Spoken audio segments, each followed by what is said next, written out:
Saitama vs. Adam, the battle between the human who broke the limit placed on him by God and the human who surpassed his own realm's gods.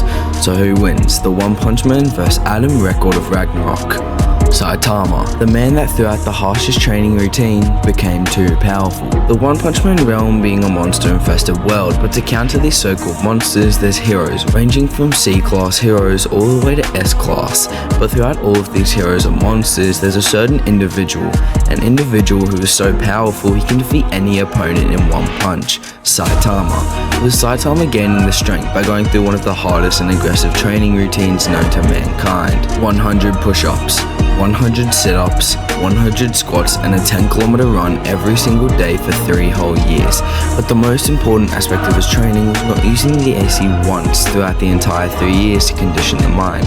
Concluding his training, Saitama was able to break free of the limit placed on all being. A limit is the barrier placed on each and every being by God, with this limit being explained as the cap on each being's power, with everyone eventually reaching this limit and being unable to go any further. But Saitama simply broke free. Throughout this series, Saitama defeating villain after villain, from defeating 270-meter tall titans all the way to changing the weather in a single punch. With even more time passing, a ship has arrived, but not just any ship, it's the Dark Matter Thieves, a group of aliens with power beyond anything we've seen before, a group that has travelled the universe to find a worthy opponent for their leader, Boros. While the fight is breaking out on Earth, the heroes stand no chance against the Dark Matter Thieves, with the weaklings of the group being able to stand against the S-class heroes, but Saitama without hesitation enters the ship, as expected, killing every alien in his sight in only one punch, eventually reaching the leader Boros, with Boros stating he senses immeasurable energy, but Saitama is already bored of the invasion, balling up his fist, punching Boros, but Boros just stands back up, the first person to ever survive Saitama's punch, with Boros stating that Saitama has shattered his armor, releasing his unmatched power, transforming into his most powerful form. The fight continuing on with Boros and Saitama flying around, clashing over and over. Even though it was pretty one-sided, Boros' species along with their power have regeneration abilities. Even from a single cell of blood, they'll regenerate back to normal.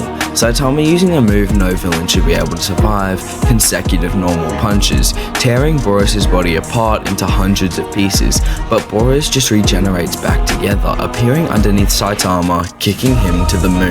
With Saitama just chilling up in space, taking in the beauty of Earth, he decides it's time to end this alien, jumping off of the moon and reaching Earth within 1.5 seconds.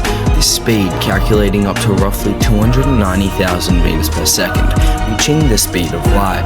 Boros and Saitama both agreeing it's time to end this mess, Boros revealing his most powerful attack, the collapsing star roaring cannon, an attack so powerful that it's stated that if it hit Earth, it would destroy the entire surface of the planet. But Saitama has his own special move, a move to counter Boros. Serious punch. With this punch alone being enough to completely shut off Boros' attack, splitting the atmosphere in half, defeating Boros.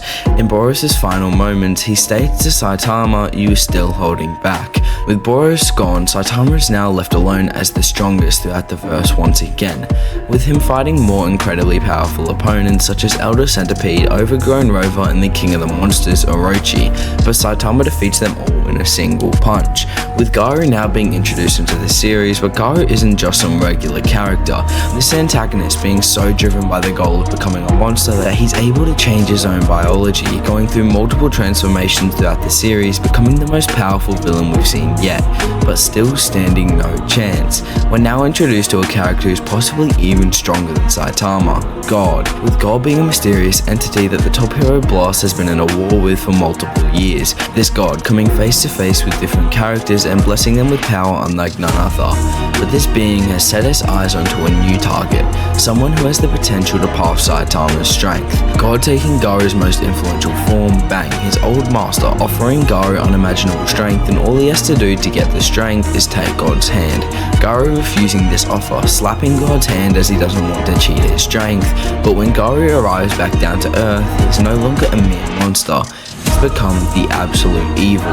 The number one hero boss immediately challenging Garou to a fight using his subspace gates to try and overpower Garou, but it simply doesn't work. Revealing Garou's new powers, he's now obtained the knowledge of the flow of energy throughout the entire universe. Not only that, but he's now able to copy anyone or anything to any power that he desires, copying Blast's subspace gates, completely overpowering the top hero. Garou now wanting to test his true strength against Saitama, resulting in Garou doing one thing to bring out the full power of the Cape Baldy, grabbing Genos, killing him.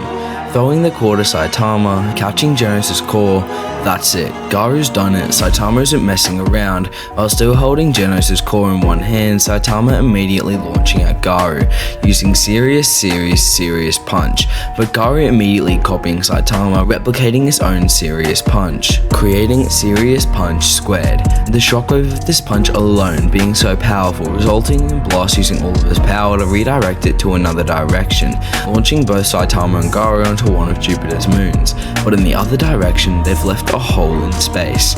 Garou using hyperspace gates, but Saitama simply kicking them away.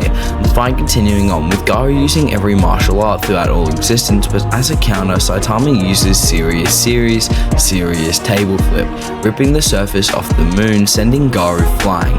With Saitama's strength throughout the fight growing limitlessly, Garou deciding that to win he'll just copy Saitama's full strength until he's able to find a way to kill him.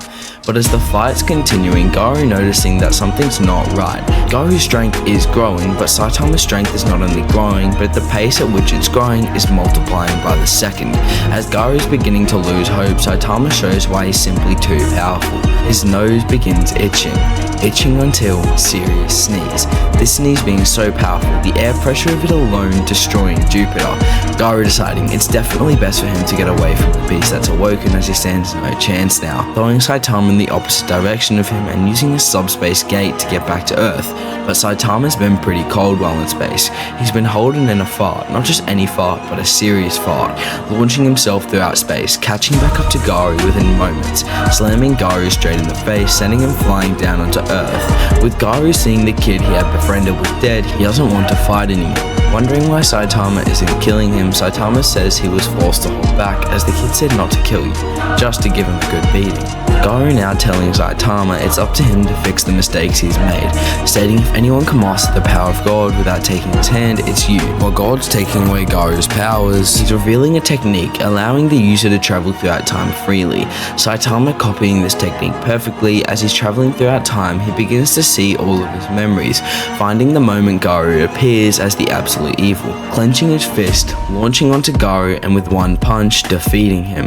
Overall, Saitama's power scaling to galaxy level, as his serious punch squared was able to generate power of that around the solar system level, and then Saitama's strength grew hundreds of times stronger throughout his fight with Garou, speed being scaled to massively faster than light, as Garou in his monster form alone against Flashy Flash and Black S were already reaching those sort of scalings and speed. But there's only one question remaining. How does Saitama's strength compare to Adam, Record of Ragnarok? Adam, the second of the Einherjar, the 13 historical fighters chosen to defend humanity by confronting 13 gods in 13 duels during the Ragnarok tournament. Each human fighter being accompanied by one of the 13 sisters Valkyrie, metamorphosed into a weapon capable of hurting the gods, called Voland.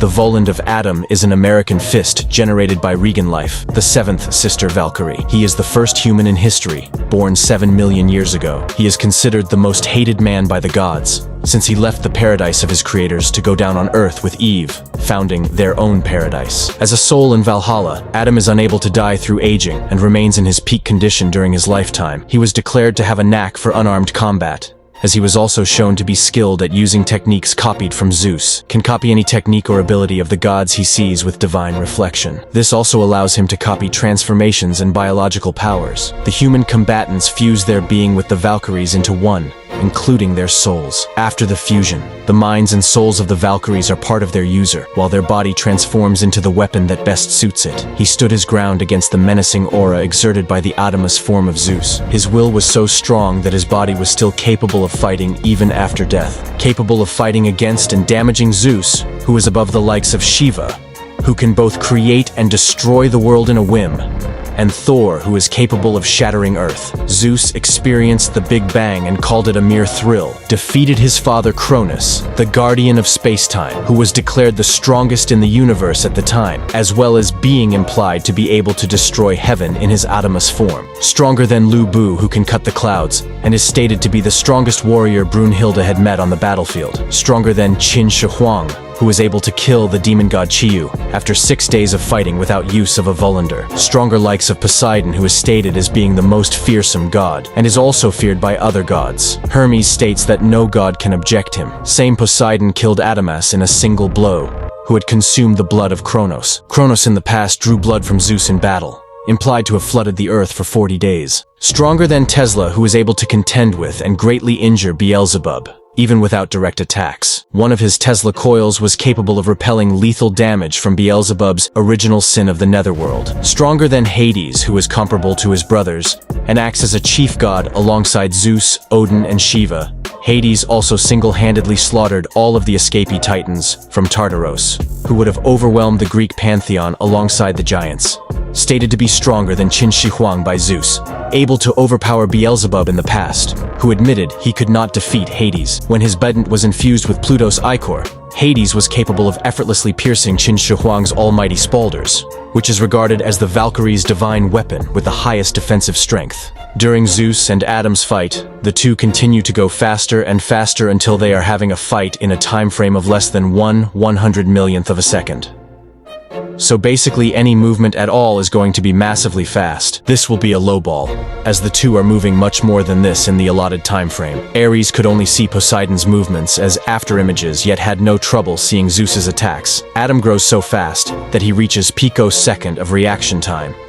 Picosecond is a unit of time in the International System of Units, equal to 1/1,000,000th of a second. He is also capable of casually dodging attacks from Zeus. His fists surpassed time itself, and he was capable of keeping up with Adamus Zeus, whose attacks were described as unavoidable. Stronger than Thor, who is regarded as the Nordic's strongest warrior, who had previously always slain his enemies in a single strike, and he must wear the Jarngreipur to protect Mjolnir from his true power before it awakens, which is able to tear apart the land and seas, as well as able to shatter the earth, capable of defeating Jörmungandr the world serpent in a single strike. Stronger than Raiden, who even with his full power restrained was capable of hurting and drawing blood from Shiva, and regarded as having humanity's strongest muscles, making his power comparable to humanity's other representatives. Overall, Adam should scale to universal with infinite speed. So in the end, who would win? Humanity's progenitor, or the fist that turned against God? The winner is humanity's progenitor, Adam.